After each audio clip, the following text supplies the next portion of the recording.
Welcome to the Slop Farm. Enjoy the video. Ever wondered how to start investing? Opening a brokerage account is the first essential step. It's like setting up a special bank account, but specifically for your investments, allowing you to buy and sell things like stocks, bonds, and mutual funds.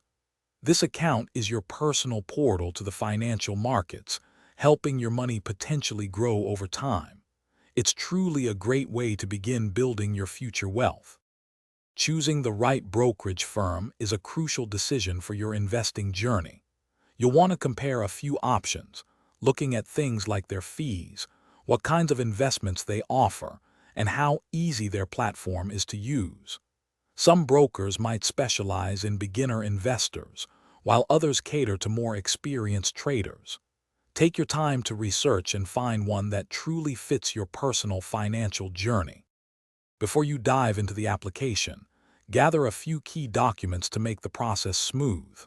You'll definitely need a valid government-issued identification, such as your driver's license or passport.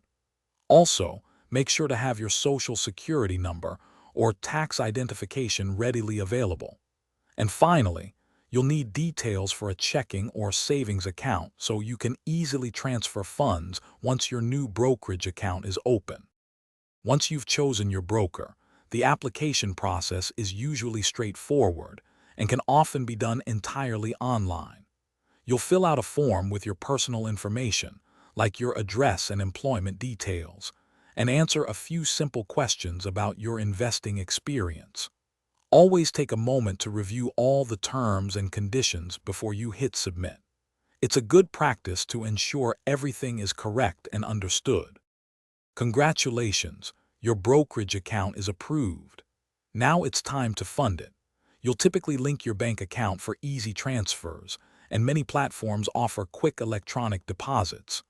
Once your funds have cleared, you're ready to start exploring the exciting world of investing. Remember to research different investment options that align with your financial goals, and always consider starting small as you learn. Thanks for watching. Consider subscribing if we helped you today.